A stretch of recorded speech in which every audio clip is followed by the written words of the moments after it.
मैं आपको ये बताना चाहूँगा, क्योंकि अभी तक आपने बहुत कुछ पढ़ा होगा ज्योतिष के बारे में, और बहुत कुछ समझा होगा, कैलकुलेशन और इतना कुछ डिटेल देखे होंगे कि आपको ऐसा लगता होगा ज्योतिष बहुत बड़ी और बहुत कठिन चीज़ है। डेफिनेटली ये बात सही है कि ज्योतिष में कॉम्प्लिकेशंस काफ़ी ज़्यादा हैं, क्योंकि एस्ट्रोनॉमी इसमें जुड़ी हुई है। और एस्ट्रोनॉमी जब जुड़ी हुई है तो पूरी एस्ट्रोनॉमी इसमें आ ही जाती है किसी न किसी रूप में, राशि में, नक्षत्रों में। अ, और आपको जैसे उच्च का लेना है ग्रह, या वक्री लेना है, या कंबस्ट लेना है, तो ये सब चीज़ें जो भी हैं ये सारी कनेक्टेड तो एस्ट्रोनॉमी से ही है।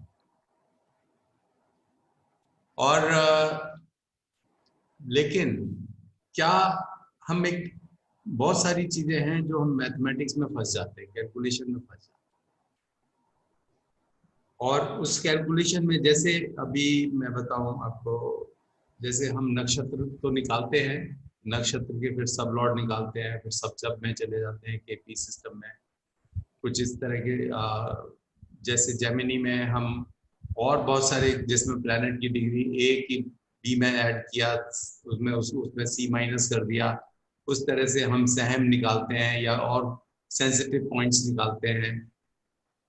ये जो हम गणनाएं करते हैं, और या फिर हम दशा निकालते हैं, दशा के अंदर सब पीरियड, सब पीरियड, और कुछ लोग तो सूक्ष्म और प्राण दशा तक कैलकुलेशन करना चाहते हैं। तो वो जो सब कैलकुलेशन है, इतनी ज्यादा कैलकुलेशन है, वो क्या कैलकुलेशन हमारी डायरेक्ट एस्ट्रोनॉमी से कनेक्टेड है। बहुत सारी बातें तो हमारी डायरेक्टली एस्ट्रोनॉमी से कनेक्टेड है, और जितनी चीजें जो एस्ट्रोनॉमी से हैं वो डेफिनेटली कहीं ना कहीं एक्यूरेट आती हैं। आपको जो मेन प्रिडिक्शन में जो हम कहाँ भटक जाते हैं, वो मैं आपको इस आज समझाना चाहूँगा। क्योंकि कई बार हम इसको अपने आप कॉम्प्लिकेटेड बना देते हैं, और कॉम्प्लिकेटेड बनाने के कारण इसमें हमें ये नहीं समझ में आता कि हम कौन से ग्रह को देखें, किस चीज को देखें। हम दशा भी देखना चाहते हैं, नवांश भी देखना चाहते हैं, दशांश भी देखना चाहते हैं, लगन चार्ट भी देखना चाहते हैं, और उसके साथ फिर चलित चक्र भी देखना चाहते हैं।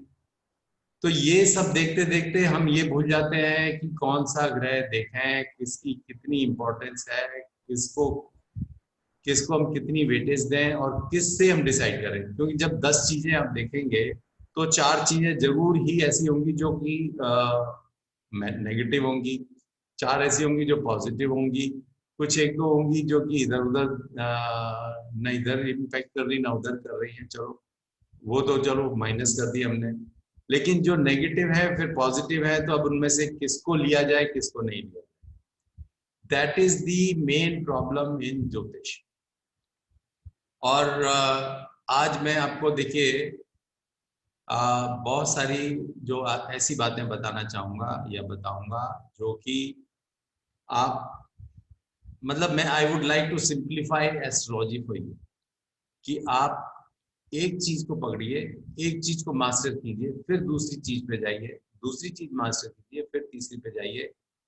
और अगर पहली और दूसरी से आपकी प्रिडिक्शन होने लगती है तो उस पर ही रुक जाइए, उसको आपको और आगे जाने की जरूरत नहीं है।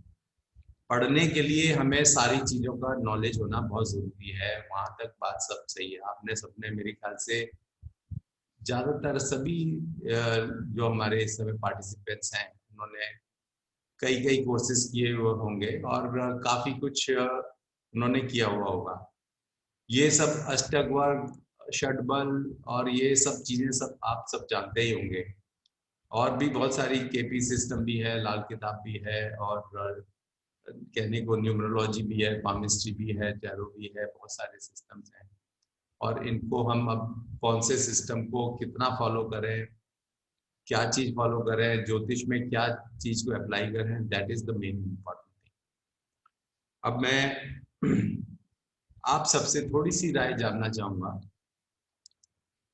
मेरे को थोड़ा सा आप पहले अपने अनम्यूट कर सकते हैं अपने आप को, और वीडियो भी ऑन कर सकते हैं।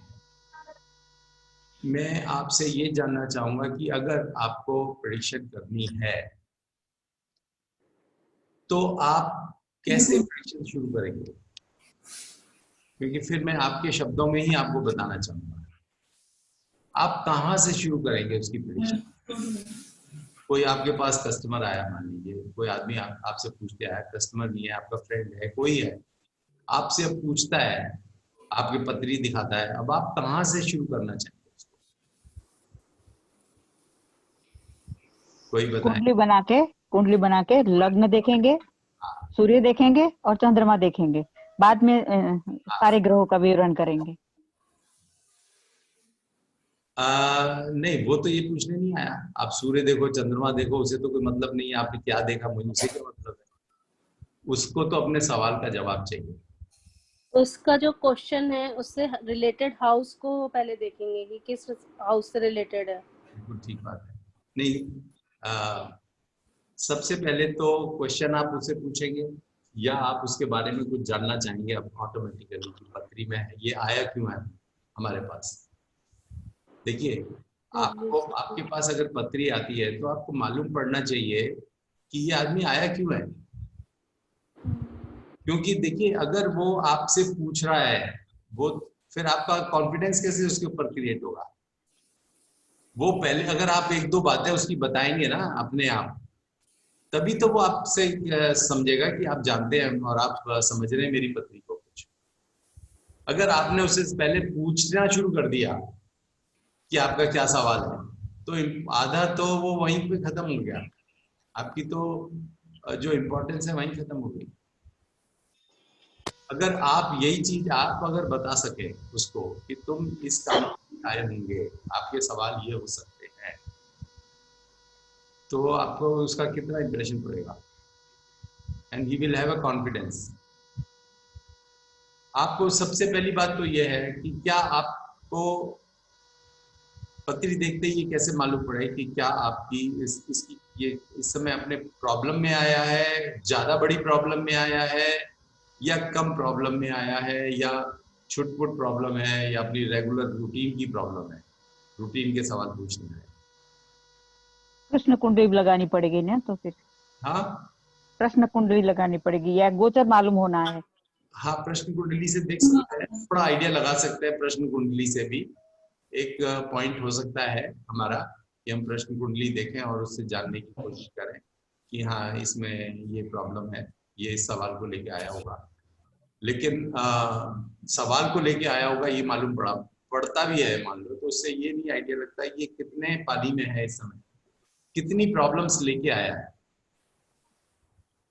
अगर हमें मालूम करना है, देखिए अगर हमें ये जानना है कि ये आज की डेट में जो इस समय आया है वो बिल्कुल डूबा हुआ है या आधा डूबा है या बिल्कुल स्वस्थ है, ठीक है आपको, या मतलब कि वो फाइनेंशियली फिजिकली वो ठीक है, इसको जानना है।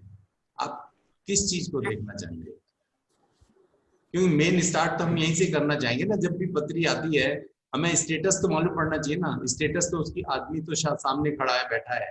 हाँ, अब उससे ये तो मालूम पड़ गया कि जीवित है, ये तो दिखाई दे गया, और ये मालूम पड़ गया कि हाँ जी ये रोग इसको डायरेक्टली इसे रोग नहीं है, हो सकता है अंदर बॉडी के अंदर कोई रोग हो, भी हो सकता है। लेकिन अभी इसको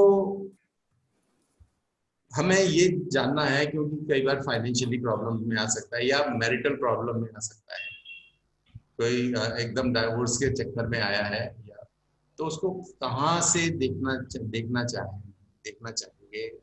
और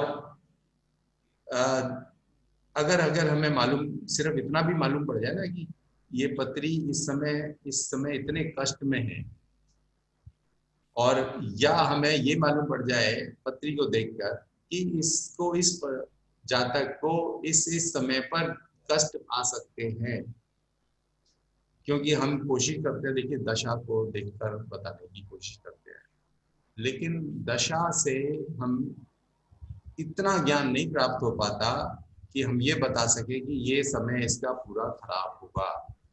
एक और बात भी है कि अगर हम दशा में देखते भी हैं तो दशा, अगर हम एक महादशा निकाल लें, मान लीजिए इस समय गुरु की दशा देखेंगे किसी की, अब गुरु जो है नीच का और अष्टम भाव में बैठा हुआ है, तो हम कह सकते हैं कि अच्छा जी चलो दशा खराब होगी। अब दशा खराब होगी तो क्या 16 साल पूरे खराब होंगे? या कोई किसी का शनि उच्च का मान लो 10th हाउस में बैठा हुआ है, तो क्या वो 19 साल मजे करेगा क्या वो प्रोफेशनली? ऐसा होता नहीं है, ऐसा नहीं होता। जब ऐसा नहीं होता तो फिर हम दशा को कैसे उस पर बेस करें अपने आप को? दूसरी बात, अगर दशा की बजाय हम अंतरदशा भी ले लें, कि क्या हम ऐसा कह सकते हैं कि राहु शनि में मान लो अगर शनि दशम भाव में उच्च का बैठा हुआ है और तो 10th हाउस उसका बहुत अच्छा हो गया, तो वहां पर अब राहु में शनि की दशा आई, गुरु में भी शनि की दशा आएगी, मंगल में भी शनि की दशा थी, तो क्या उन सभी दशाओं में शनि की अंतरदशा अच्छी जाएगी? ऐसा होता है क्या? क्या आपने भी अपनी जिंदगी में ऐसा देखा है कि कोई अगर अंतरदशा किसी महादशा में अच्छी गई है तो दूसरी महादशाओं में भी वो अंतरदशा अच्छी गई हो? मेरे साथ तो नहीं हुआ ऐसा, क्योंकि मैंने तो ऐसा कई बार फॉलो करने की कोशिश करी, तो फिर इसलिए समझ में नहीं आया कि क्या बात है कि सूर्य में मंगल मेरा बहुत अच्छा गया, चंद्र में मंगल मेरा बहुत अच्छा गया, लेकिन मंगल की जब महादशा आई तो मेरा सारा सत्यानाश हो गया। अब मंगल की महादशा की वजह से वो सत्यानाश हुआ या कोई और कारण था? तो कुंडली में हाँ, पहले कुंडली में लग्न देखना चाहिए, लग्न की डिग्री कितनी है, हाँ, लग्न का बल कितना है, हाँ, और किसी भी गृह का स्वामी कौन है, उस ग्रह का स्वामी किस घर में बैठा हुआ है, और यदि किसी त्रिक की महादशा आती है, छठे की, 8वें की, 12वें की, तो हमें ये समझ लेना चाहिए कि यहाँ पे, और उससे भी पहले अगर ब्लाइंड असेसमेंट आपने जब कहा, तो हमें ये देख लेना चाहिए कि अगर शनि की 7.5 ही चल रही है तो किसी का भी समय स्टार्टिंग में अच्छा हो ही नहीं सकता 99%। अगर 18 साल मैं इसी पॉइंट पे आना चाह रहा था, आपने बिल्कुल अब एक पॉइंट तो आपने पकड़ ही लिया है कि जो गोचर है, बेसिकली गोचर जो है वो बहुत बहुत बड़ा रोल प्ले करता है। अब चाहे शनि का हो, चाहे गुरु का हो, चाहे राहु का हो, गोचर जो है वो बहुत बड़ा रोल प्ले करता है। मैं उसी पॉइंट पे आना चाह रहा था, क्योंकि दशा जो है वो हमें जरूरी नहीं कि वो बिल्कुल सारी बातें सही सही बता दे। दशा से हमें एक्यूरेटली किसी बात में किसी का भी जानना, देखिए जैसे आपने देखा है अष्टकूट मिलान देखा ना, कि अष्टकूट मिलान में 18 गुण मिल जाते हैं, फिर भी लोगों की जन्म 18 गुण मिलाने के बाद पता चला कि 28 गुण मिल गए, 30 गुण मिल गए, और उसका शादी होते ही डाइवोर्स के लिए तैयार हो गए, खड़े हो गए। और किसी के 8 गुण मिले हुए हैं, 3 गुण मिले हुए हैं, और उनका पूरी जिंदगी आराम से चलता रहा, कोई प्रॉब्लम नहीं हुई, कोई डाइवोर्स नहीं, कोई कुछ नहीं, और बहुत अच्छी अंडरस्टैंडिंग हुई। तो इसका मतलब ये हुआ कि जो गुण मिला रहे हैं वो हमारे को डाइवोर्स के लिए इंडिकेशन नहीं है, डाइवोर्स को इंडिकेट नहीं करते, वो बेसिकली हमारे को इंडिकेट करते हैं कि हमारी मैचिंग कैसी है, कितनी, किस लेवल, हमारी अंडरस्टैंडिंग कैसी रही, सिर्फ उस बात को इंडिकेट करते हैं। इसी प्रकार से दशा जो है ये हमें समझने की बात है। यहाँ पर जो मैं इतना एम्फेसिस और इतना टाइम ले रहा हूँ इसलिए कि दशा जो है वो ये नहीं बताती है कि हमारा टाइम अच्छा है या खराब है। दशा ये बताती है कि किस चीज पर, किस एस्पेक्ट ऑफ लाइफ पर हमारे को प्रभाव पड़ेगा इस समय। अगर मान लीजिए गुरु की दशा है, गुरु 10th हाउस में बैठा है, तो कोई कुछ something related to profession will have, अगर गुरु सेकंड हाउस में बैठा है तो something related to finance will happen. Seventh house में बैठा है तो समथिंग रिलेटेड टू मैरिज विल हैपन। लेकिन ये नहीं बताता कि वो अच्छा समय है या खराब।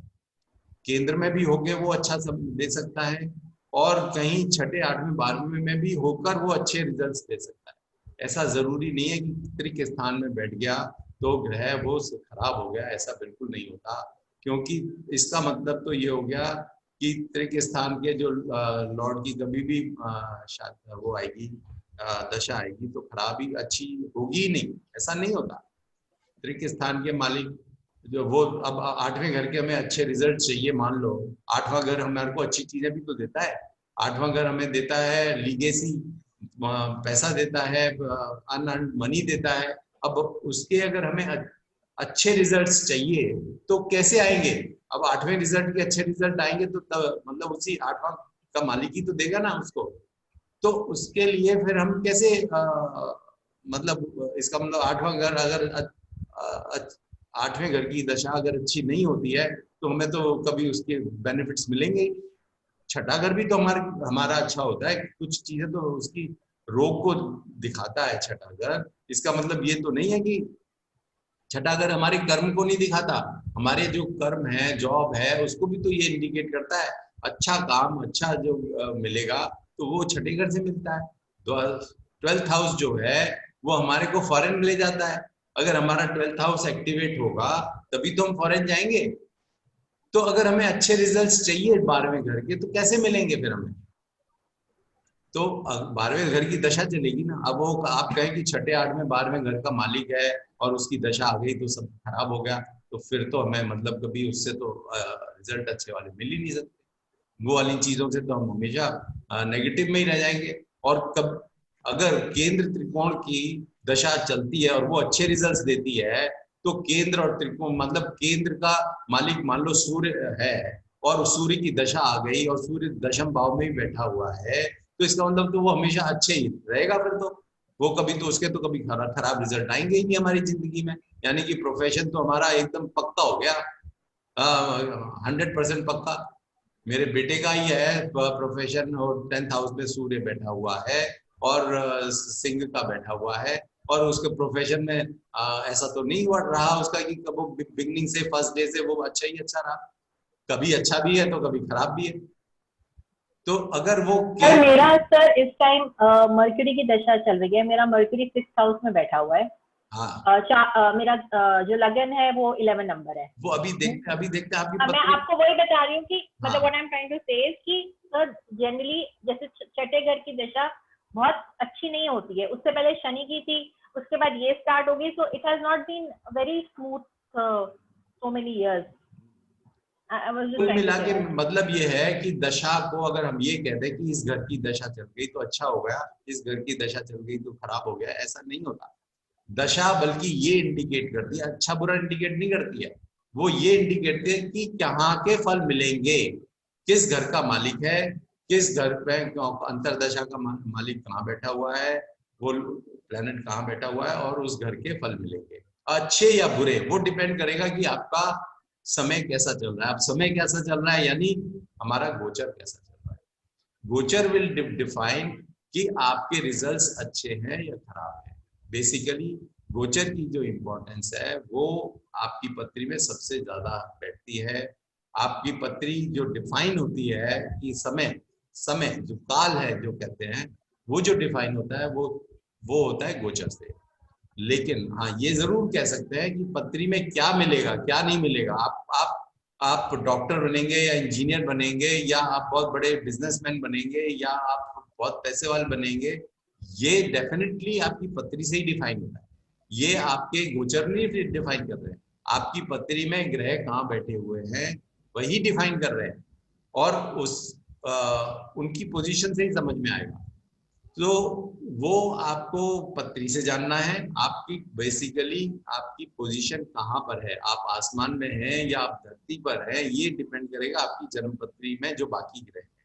लेकिन सर एक बात बताइए, won't they all B interrelated कि हमारी पत्री सपोजिशियो पर हमारा दशा या ट्रांजिट ने हमारा साथ नहीं दिया तो हमारी पत्री जितनी भी अच्छी हो इट माइट नॉट मतलब they all have to देखिए वही मैं बताना चाहता हूँ कि क्या अगर कोई एक राजा है, एक रंक है, एक सड़क पे सड़क छाप, एक रिक्शा चलाने वाला है, तो क्या रिक्शा चलाने वाले का अच्छा समय नहीं आता? उसका भी आता है। और क्या राजा का कभी खराब समय नहीं आता? क्या बड़े बिजनेसमैन का कभी खराब समय नहीं आता? अब बड़ा बिजनेसमैन बना तो उसके कहीं ना कहीं तो अच्छे ग्रह रहे होंगे ना, बहुत अच्छे ग्रह होंगे उसकी पत्री में, तभी वो बड़ा बिजनेसमैन बना, बड़ा पैसा आया, बड़ा कमाया, कभी मंत्री बना, कभी बहुत या कोई बहुत बड़ा ब्यूरोक्रेट बना तो कहीं पावर आई, तो उसको बहुत अच्छे ग्रह होंगे ना पत्री में तो। लेकिन अब कभी उसको झटका भी लगता है, पता चला कि उसको जॉब से उसे आउट कर दिया, या जॉब से उसको मतलब उसके ऊपर लग गया, कोई केस लग गया और वो उसी के जवाब देने में लगा हुआ है। तो खराब समय भी आता है। अभी हमारे एक मित्र थे तो हाईएस्ट पोस्ट पे थे, आईएएस थे, और उनको पता चला उनको जॉब से आउट कर दिया, जॉब से पेंडिंग उसमें लिस्ट में डाल दिया उन्हें, वेटिंग लिस्ट में। बस वो पड़े हुए घर में बैठे हुए हैं और ना कुछ कह सकते ना कुछ कर सकते। तनख्वाह उनको मिल रही है लेकिन he is without power anything. तो ऐसे ही जो मिनिस्टर है, मान लो मिनिस्टर को उठा के अब बस एक एमपी रह जाए, मिनिस्ट्री है तो पूरी पावर है और नहीं है तो कुछ नहीं है। तो कितना एक लाइफ में एक फ्लक्चुएशन आता है, फ्लक्चुएशन आता है तो कोई ना कोई तो उसमें फिर गोचर या दशा ही होगी ना। यही कह सकते हैं ना कि या तो ये गोचर खराब आ गया या दशा खराब आ गई। अब हमें ये डिसाइड करना है कि गोचर से देखना है या हमें दशा से देखना है। ये एक इम्पॉर्टेंट बात है, क्योंकि पत्री को देखने के लिए आप जितने आप सिंप्लीफाइड रूल्स होंगे, आप फॉर्मूले कुछ आप फंडामेंटल फॉर्मूले में बताना चाहूंगा आपको कुछ पत्री देखने के, जिससे कि आपको आप अगर एक स्टेप बाय स्टेप चलेंगे तो आपको पत्री देखने में आपको जरा भी कंफ्यूजन नहीं होगा। और अगर आप मतलब सब चीज देखना चाहेंगे कि हम तो दशा भी देखेंगे, हम नवांश भी देखेंगे, दशांश भी देखेंगे, चक्र भी देखेंगे, और वो तो नक्षत्र भी देखते हैं, हमने वो भी देखना है, तो फिर आप कभी प्रेडिक्शन नहीं कर पाएंगे। आप देख सब लेंगे, आप सब चीजों को एनालाइज कर लेंगे, लेकिन प्रेडिक्शन कभी नहीं कर पाएंगे। प्रेडिक्शन करने के लिए आपकी जो आई है that has to be very focused, very very focused. आपको मैं तो ये कहता हूं कि पत्री को देखने के बाद विद इन 10 सेकेंड्स अगर आपने उसके बारे में जजमेंट नहीं बना ली तो इसका मतलब आप कहीं खो गए, आप पत्री को नहीं पढ़ पाए। आपको पत्री जो है ना रिएक्ट करनी चाहिए। जिस तरह से आप जब गाड़ी चलाते हैं ना, तो गाड़ी चलाते गाड़ी अपने आप चलती है, और कई बार तो आपको जाना होता है कहीं और दूसरी जगह, पता चले आप अपने घर पहुंच गए।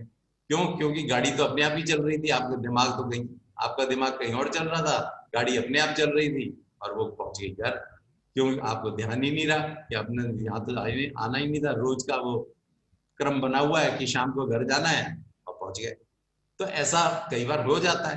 तो ऐसा पत्री में भी ऐसा होना चाहिए कि आपको चाहे उसने पूछा नहीं पूछा, उसने बोला नहीं बोला, आदमी ने आपके सामने अगर पत्री उसकी आ गई तो आपको ऐसा एकदम आपके रिएक्शंस आने चाहिए कि इसके साथ तो ऐसा हुआ होगा, इसके साथ ये हुआ होगा और ये इसीलिए मेरे हमारे पास आया होगा। तो ऐसे रिएक्शंस आने चाहिए। अब ऐसे जो रिएक्शंस आए इसके लिए क्या किया जाए? इसके लिए सबसे पहली बात यह है कि जो आपके पास फॉर्मूला है, जिस फॉर्मूले को आप अप्लाई करना चाहते हैं, जितना भी हो, चाहे 10 फॉर्मूले हो, आपके 100 फॉर्मूले भी हो सकते हैं, 10 भी हो सकते हैं और 1 भी हो सकता है। आपका वो फॉर्मूला जो है बिल्कुल आपको कंठस्थ होना चाहिए, आपको मालूम होना चाहिए और उसकी प्रैक्टिस होनी चाहिए, 100% प्रैक्टिस होनी चाहिए। ऐसा नहीं हो कि जो आपके जो फॉर्मूले आपके अभी वो नहीं है, प्रैक्टिस नहीं है, आप उन फॉर्मूलों को लगाना शुरू कर दें। उनको लगाएंगे तो आपको फिर पढ़ते ही जाएंगे, फिर तो पढ़ते जाएंगे। तो आपको फॉर्मूले जब अगर आपको इतना अगर अच्छा फॉर्मूला लगाना है कि एकदम लग जाए, और तो पहली बात तो फॉर्मूला पक्का होना चाहिए, मजबूत होना चाहिए, उसमें मतलब उसमें कुछ दम होना चाहिए फॉर्मूले में, कि आप अगर वो उसके ऊपर आप खुद बेस कर रहे हैं। जैसे कि आप दवाई है, आपको मालूम है आपने कॉम्बीफ्लेम खाई है तो आपका बुखार उतर जाएगा, तो मतलब गोली है ना, पक्की है ना गोली कि ये खाते ही बुखार उतर जाता है।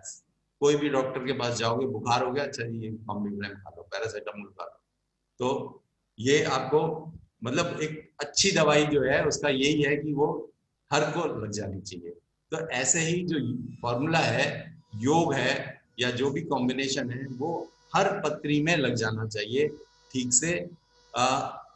100% नहीं तो 90% तो लग ही जाना चाहिए ना। तो एक तो फॉर्मूले में ये होना चाहिए मजबूती।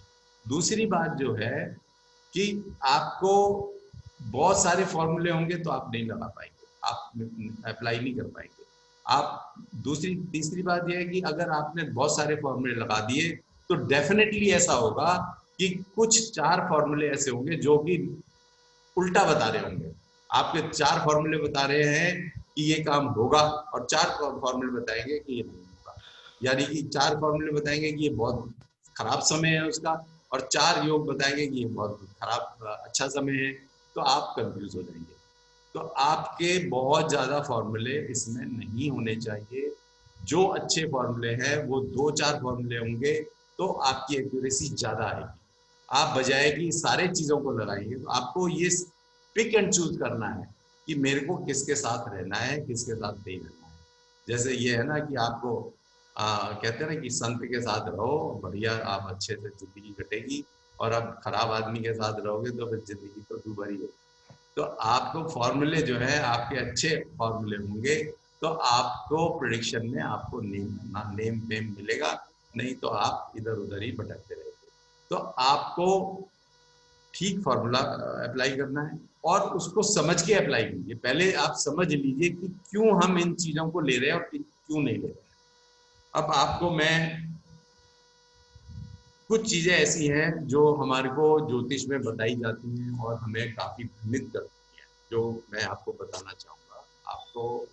क्योंकि मैं आपको एक बात ये कहना चाहूंगा कि मैंने जितने भी हमारे फॉर्मूले हैं, लगभग सभी फॉर्मूले मैंने 2000, 2500, 3000 हॉरोस्कोप्स के ऊपर सबकी स्टैटिस्टिक्स निकाली हुई है हर चीज के लिए। बहुत सारे अलग अलग चीजों के लिए, अलग अलग प्रॉब्लम्स के लिए वो निकाल के कि क्या ये फॉर्मूला अप्लाई हो रहा है या नहीं हो रहा है, कौन सा या फिर कौन सा फॉर्मूला अप्लाई हो रहा है। इस प्रकार मैंने बहुत सारी स्टैटिस्टिक्स निकाली, उसमें से जो फॉर्मूले हमारे को सही सही उतरे वो मैंने उनको पकड़ लिया और उनसे ही मैं फिर उसके आगे प्रेडिक्शन में यूज करना शुरू किया। बाकियों को मैंने डिस्कार्ड किया। अब वो क्या चीज है जो कि डिस्कार्ड कर दी और जो क्या चीज है जिनको मैंने अपना ली, बस मैं वो बताना चाहता हूं आपको। और इसको फिर आप अपना मनन कीजिए, क्योंकि देखिए मैं बहुत सारी बातों को आज आपके सामने कहना चाहूंगा कि आप इसको छोड़ दो, इसको छोड़ दो, ये ज्योतिष में इससे ज्यादा फायदा नहीं है। इसका मतलब ये मेरा बिल्कुल भी नहीं है कि ये चीज बिल्कुल काम नहीं करती या कभी बिल्कुल ही जीरो है, ऐसा नहीं है। हमारे जो हमारे सिद्धांत लिखे हुए हैं ज्योतिष में, हमारे ऋषि मुनियों ने, वो कोई आफ्टर ऑल उन्होंने बहुत सोच के, बहुत ज्ञान से ही अभी लिखे थे। लेकिन हमें ये देखना है कि कौन सी चीजों को हमें लेना चाहिए और कब लेना चाहिए। उसको या तो उसका पर्पस समझ में आना चाहिए कि उन्होंने ऐसा क्यों लिखा होगा, क्या किया है। वो जो काम है, क्योंकि ये काम हर एक आदमी नहीं कर पाता जो ज्योतिष में। एक मुझे ये बेनिफिट मिला कि हमारे पास बहुत सारे सैकड़ों हजारों स्टूडेंट्स हैं हमारे पास, बहुत सारे लोगों ने रिसर्च की, बहुत सारे लोगों ने डेटा कलेक्ट किया, बहुत सारे लोगों ने हमारे को उस पर अपना पूरा सॉफ्टवेयर का भी टीम है, पूरे बड़े बड़े सॉफ्टवेयर लिखे हुए हैं, तो उनके ऊपर हम डेटा डाल के उनको टेस्ट कर सकते हैं। ये जो सारी फैसिलिटीज है, I don't think that everybody is मतलब इतने सब सारे फैक्टर्स सबको किसी को मिल पाते हैं। बहुत रेयरली कभी सारी एक जगह कॉमन हो पाता है। तो ऐसा मेरे साथ हुआ और मेरे को उस चीज का एक्सपीरियंस का जो लाभ है, ये जरूर होता है कि लोग अपने पास रखना चाहते हैं कि जी हम तो ये यूज करते हैं फॉर्मूले नॉर्मली लोग पास ऑन नहीं करना चाहते। लेकिन यहाँ पे मैं I don't want to do this, क्योंकि रिसर्च जो है बड़ी मुश्किल से कोई रिसर्च होती है, और फिर उसका अगर उपयोग ना हो तो जैसे अब जिसने भी दवाई निकाली, पैरासीटामोल की गोली निकाली, तो निकाली तो एक ने, यूज तो सारी दुनिया कर रही है ना, तो उसका लाभ तो सब ले रहे हैं। तो ऐसे ही कोई योग तो निकाले तो कोई बड़ी मुश्किल से ही जाते हैं, और उनकी सैंक्टिटी जो है जानने के लिए बहुत काफी काम करना पड़ता है। तो मैं आपको जो बताना चाहूंगा कि बहुत सारी चीजें हैं ज्योतिष में हम पढ़ते हैं और उनके ऊपर हम बहुत सारा टाइम निकाल देते हैं, लेकिन वो काम नहीं करती। अब जैसे कुछ चीजें ऐसी हैं जो कि काम कम करती हैं, उनके ऊपर मैं बताना चाहूंगा और कंपेयर भी करना चाहूंगा क्यों ऐसा होता है। जैसे कि देखिए, हम बहुत सारी बात कहते हैं कि डिग्री जो है बहुत इंपॉर्टेंट है, डिग्री बहुत इंपॉर्टेंट, कि हमारा जो प्लेनेट है, प्लेनेट की डिग्री हमारी 0 डिग्री है, 5 डिग्री है या 29 डिग्री है, तो वो प्लेनेट जो है बेकार हो गया, वीक हो गया। ऐसा नहीं होगा, क्योंकि जो आसमान में जो ग्रह हैं उनके लिए डिग्री जो है ना, ये नंबर गेम नहीं है। वहां पर कोई नंबर नहीं है। आसमान में ग्रह चल रहे हैं तो वहां पे कहीं आपको नंबर नहीं दिखाई देगा उनके साथ में। आप देखिए आज की डेट में शनि और गुरु और मंगल तीनों आसमान में रात को दिखाई देते हैं बड़े अच्छे से। शनि और गुरु पास पास में ही दिखाई देते हैं, और मंगल थोड़ी दूर दिखाई देते हैं पूरे पिंक कलर में अच्छे से डेली शाम को। अभी तो कई महीनों से निकल रहे हैं और आप भी देख सकते हैं। लेकिन अगर वो ये वहां पे कोई उनके साथ नंबर तो एसोसिएटेड है नहीं। अब आजकल शनि है बिल्कुल कम डिग्री पे और गुरु है बिल्कुल एकदम ज्यादा डिग्री पे धनु में। तो वहां पे जब आसमान में देखते हैं तो दोनों आसपास में दिखाई देते हैं, लेकिन वहां पे ये नहीं दिखाई देता कि यहाँ पे लाइन है, कोई धनु की लाइन खींची हुई है, मकर की लाइन खींची हुई है, ऐसा नहीं दिखाई देता आसमान में। तो वहां, और ना ही वहां पर ये दिखाई देता कि ये 0 डिग्री पर है, ये 29 डिग्री पर है, ऐसा कुछ नहीं दिखाई देता। वहां पर तो ये जरूर दिखता है कि दोनों आसपास में, दोनों का इम्पैक्ट एक दूसरे को डेफिनेटली हम कह सकते हैं कि हाँ जी जब पास में है तो इम्पैक्ट पड़ रहा होगा, वो ठीक है। लेकिन डिग्री से कोई अंतर नहीं आता है, बल्कि अंतर किस चीज से आता है फिर? अगर ये हम हर बात ये कहते हैं, हर जगह ये लिखा हुआ है कि ये प्लेनेट इस भाव में, इस हाउस में ये फल देता है, हमेशा आपने यही पढ़ा हो। और उसमें राशि का जो योग है वो उसको यही कहते हैं कि राशि, इस राशि में ये ग्रह उच्च का हो गया, ये ग्रह अपनी शत्रु राशि में चला गया, ये ग्रह अपनी स्वग्रही हो गया यहाँ पर, या नीच का हो गया, जो भी है। तो बेसिकली राशि जो है वो डिफाइन करती है प्लेनेट की स्ट्रेंथ को, और कुछ नहीं डिफाइन करती राशि। लेकिन जो जो जो उसका एक्शन है ग्रह का, वो उसके भाव के अनुसार होता है। तो सूर्य जो है मान लीजिए लग्न में है तो ये आपको नेम फेम देगा, सेकंड हाउस में जाएगा तो आपको पैसा दे सकता है, आंखों की समस्या दे सकता है, और वाक शक्ति दे सकता है। तीसरे में जाएगा तो आपको पराक्रम दे सकता है, चौथे में जाएगा तो एजुकेशन दे सकता है। मतलब एक ही प्लेनेट अलग अलग भाव में अलग अलग फल देता है। तो आपको बेसिकली ये जानने की जरूरत है कि ये कौन से भाव में है। और अगर आपका मान लीजिए लगन है 0 डिग्री का और प्लेनेट भी 0 डिग्री का ही है, तो वो बिल्कुल मध्य में हो गया, उस हाउस के बिल्कुल मध्य में लगन में हो गया, तो वो पूर्ण पावरफुल हो गया। इसके लिए हमारे पास एक इसमें हॉरोस्कोप में एक बल आता है, उसको अगर हम देखें तो उस बल को देखें तो उससे हमें मालूम पड़ जाता है कि ये हमारे हाउस के सेंटर में है या हाउस के कॉर्नर में है। तो उस बल को देखकर हम ये जान सकते हैं कि ये इसकी स्ट्रेंथ का मतलब नहीं है वहां पे ये कि this is how effective this planet is to give the results of this house. तो हमें उस हाउस में, या आप ये देख लें, आपको थोड़ी सी प्रैक्टिस हो जाएगी कि डिग्री अगर आप देख लेते हैं कि लगन की डिग्री कितनी है और प्लैनेट की डिग्री कितनी है, तो वो बहुत इंपॉर्टेंट है। तो उससे हम जान सकते हैं कि ये इस हाउस के बाहर है, इस हाउस के अंदर है, तो इस हाउस में वो इफेक्टिवली इस हाउस के फल देगा या वो दूसरे हाउस के भी फल देगा। तो एक तो बात ये है कि आप डिग्री को कभी भी आप एब्सोल्यूट वैल्यू के अंदर उसको वैल्यू ना दें, बजाय बल्कि वो डिग्री जो है वो ये डिफाइन करती है कि ये उस हाउस में कहाँ पर है, और इसीलिए उस पोजीशन को देखकर उस हाउस में उस हाउस के कितने फल देगा ये चीज हम उससे जानने की